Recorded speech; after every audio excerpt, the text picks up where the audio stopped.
40년 넘게 무주택인데 그 무주택 점수도 꽤 높고 청약도 하면 그래도 가능도 할 것 같고 아파트를 매매해보자라고 했는데 이제까지 그런 과거의 그런 사례들 때문에 모아둔 돈도 솔직히 없고 아파트를 하자니 요즘 뭐 경기도 아파트 평균 가격이 뭐 4억, 서울은 뭐 7, 8억, 뭐 10억 이렇게 되는데 내가 그거를 대출 받아서 이거 억대를 대출 4억을 대출 받아서 한 달에 뭐 이자 원금 뭐 200, 300씩 내면서 그럼 내가 과연 생활이 될까? 또 해야 돼. 신용회복할 때 했던 걸 또 또 해야 해야 돼. 되는 거예요. 그래서 이건 아닌 것 끔찍하네. 같은데. 그럼 내가 과연 생활이 될까? 또 해야 돼. 신용회복할 때 했던 걸 또 해야 또 돼. 해야 되는 거예요. 그래서 이건 아닌 것 끔찍하네. 같은데. 아닌 것 같은 거예요. 그 와이프는 자꾸 그걸 바랬어요. 새 아파트, 새 집, 새 그렇죠. 빌라 대출 받아서 또 갚으면서 살면 되는 거 아니야 라고 했는데 그 와이프를 또 설득을 했죠. 그래서 야, 새 아파트 요즘에 7억, 8억씩 해. 그럼 대출 한 5억 해준다고 쳐봐. 오케이, 좋아, 5억 받았어. 그거 어떻게 갚냐? 너랑 나랑? 야, 내 월급 거의 반, 3분의 1을 다 이자 월급으로 다 때려 넣어야 되는데 야, 그럴 바에야 차라리 조금만 이렇게 해서 월세 받아서 단돈 얼마라도 받는 게 낫지 않을까? 근데 미련을 아직까지는 이제는 버렸죠. 제가 이제 벌써 이제 두 채를 취득했기 때문에 너 버려야 돼. 그걸 설득하는 기간도 이제 좀 많이 걸리긴 했는데 아직까지도 제가 이거 하는 거에 대해서는 시큰둥하긴 하지만 그래서 저는 차라리 그러면 다른 방법이 있지 않을까라고 생각해서 처음에 제가 혼자 할 때는 그냥 전세 빌라 그럼 전세 받아서 무피 투자하면은 그거 받아서 또 다른 데 투자하는 게 낫지 않을까? 라고 했는데 때마침 뭐 전세 사기다라고 뭐 이런 것도 터지고 폐철도 하고 하다 보니까 작가님이 월세 이런 거에서 반지하 나만의 반지하 꼭 반지하가 아니라도 그냥 지상층 빌라 좀 가격 낮은 거 월세 받으면 충분히 이런 수익률을 낼 수 있다라는 거를 어떻게 보면 계속 들었죠. 이런 세계가 또 있는 거야. 그때는만 해도 몰랐어요. 무조건 아파트 시세 차이 아니면 어디 뭐 재개발 돈 묵혀놓고 그냥 가만히 기다리면 대박을 터뜨리는 그런 거 아니면 빌라 무피 투자 막 남의 돈 전세로 해가지고 하는 거 그것만 있었지 이게 월세라는 개념 뭐 이런 식의 투자 방식을 제가 알지를 못했는데 그렇죠. 월세 내보기만 했지 받을 생각을 못해. 진짜 맞아요. 난 내기만 했지 내가 왜 그걸 받을 생각을 못했던 거예요. 선생님은 어쨌든 상대적으로 덩치가 있는 아파트에 계시다 보니까 이 집을 산다고 받을 생각을 한다는 게 조금 나랑은 멀다라는 생각을 했을 수 있을 것 같네요.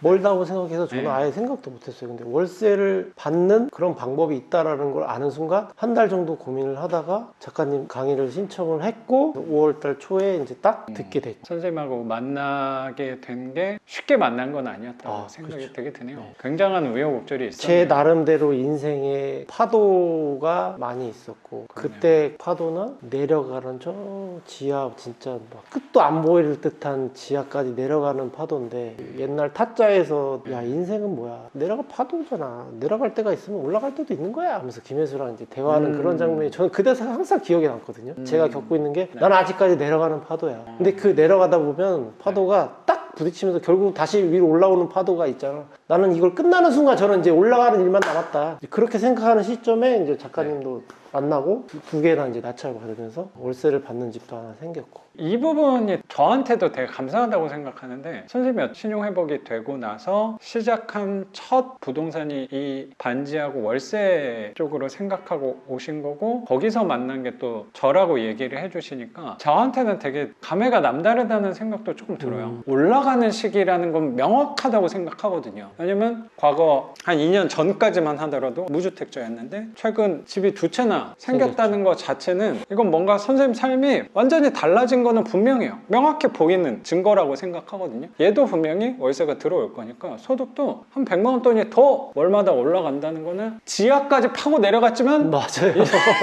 이제 올라가고 있구나. 많이 내려간 만큼 많이 또 올라갈 수 있는 크기도 클 수 있다고 생각이 좀 조심스럽게 들어요. 맞습니다. 그때 하필 이런 부동산으로 간다는 것 자체가 저도 기분이 되게 좋은 것 같아요. 저도 솔직히 청약이라는 거를 놓기는 쉽지 않았어요. 너무 무주택기에 길다 보니까. 근데 내 생애 첫 집을 반지하로 산다는 것도 와이프도 진짜야? 이거 맞아? 뭐 욕만 안 했지. 너 미친 거 아니야?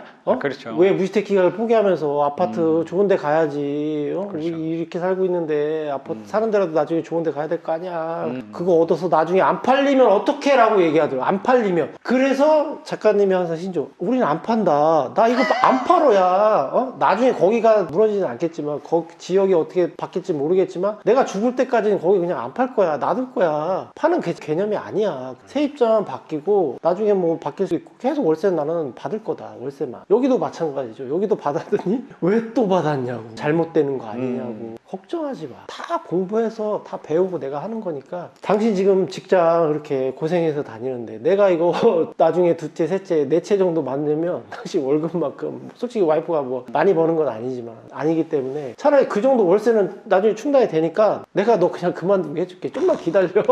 그동안만 그냥 우리 월세 받으면서 이 돈으로 생활이 다 엄청 윤택해지는 건 아니에요. 작가님 항상 얘기하지만 뭐 월세 50만, 60만 원 받는다고 내 생이 확 180도 바뀌는 건 아니거든요. 근데 저는 되게 심리적으로 안정이 되고 회사에 어떻게 보면 더 이제 집중할 수 있고 거기에 대한 스트레스도 좀 줄어드는 거고 금액 자체가 솔직히 대기업이라고 해서 연봉을 1년에 뭐 3천, 4천씩 올려주는 데는 아니거든요. 몇백만 원씩이 솔직히 올라가는데 나중에 이제 여기까지 이제 월세를 받게 된다면 70, 80이면은 솔직히 최근 들어서 연봉 올려준 거 거의 2년치 연봉?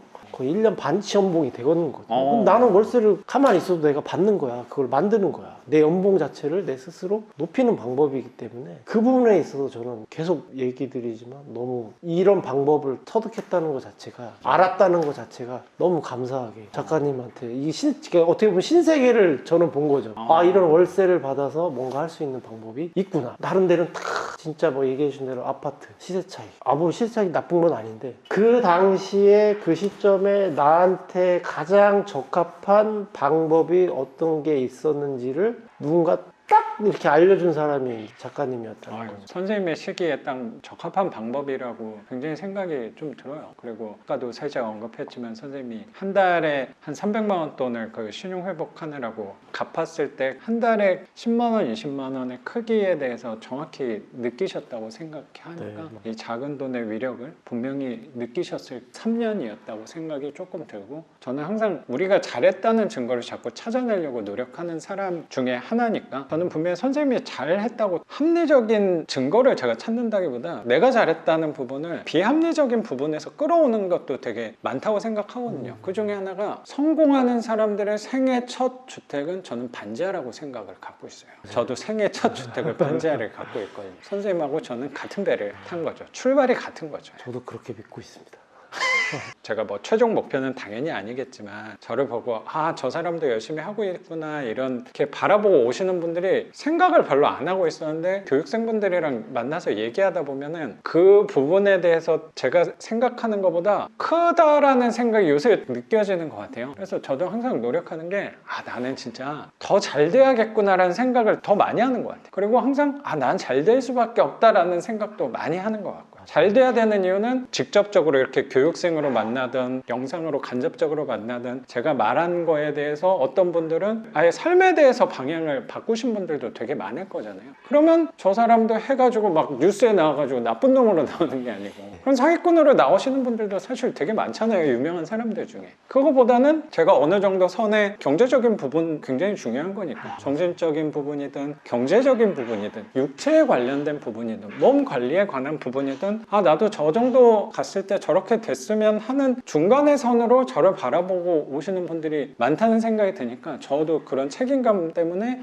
더 열심히 움직여야겠구나라는 생각도 드는 것 같고 교육생분들 명도하고 했을 때 더 오려고 노력하는 이유 중에 하나가 뭐 선생님 얘기를 듣고 싶다 당연히 그 부분도 있는데 저한테도 얻는 부분이 되게 많은 것 같은 것 중에 하나가 그 삶에서 배운다? 뭐 그것도 맞아요. 근데 저는 항상 삶에서 되게 중요하다고 생각하는 게 운이라고 생각하거든요. 보통 제가 만나는 분들은 운이 좋은 시기 때에 사람들을 만난다는 생각이 요새 되게 또 드는 것 중에 하나가 선생님도 아까 바닥 지하까지 파고 내려가셨어요. 근데 이제 올라온다는 증거가 어쩌면 부동산을 낙찰받고 월세를 받고 또 첫 번째 물건 같은 경우는 잔금 내자마자 재계약도 보통 우리가 양보해서 좀 낮은 가격으로 재계약하는 경우가 훨씬 많은데 재계약도 좋은 가격으로 오고 그 기세로 이 물건까지 2채를 낙찰받으신 분, 그리고 분명히 영상 올라올 때는 2채 월세를 받는 분, 이제 운이 올라가고 있는 시점에, 좋아지고 있는 시점에 사람들을 계속 만나다 보니까 저도 선생님들 좋은 운에 영향을 또 받는다는 생각이 들어요. 이 영상을 보고 영향을 받고 움직이시는 분들 덕분에 또 저도 이렇게 움직인다는 생각이 드니까 이런 기회는 저도 놓칠 수가 없다. 선생님이 그때 연락 주셨을 때도 제가 사실 조금 미룰까라는 생각도 했었는데 그래도 빨리 최대한 오는 게, 선생님도 이거 집 오랫동안 비워두고 수리 안 하고 있으면 마음 불편하니까 최대한 빨리 오려고 노력한 게 선생님을 위해서도 분명히 있겠지만 저를 위해서 이렇게 움직인다는 생각도 요새 되게 많이 드는 것 같아요. 선생님이 이렇게 불러주신 것도 다시 한번 이렇게 감사하다고 생각이 좀 드는 것 같아요. 제가 더 감사드려요.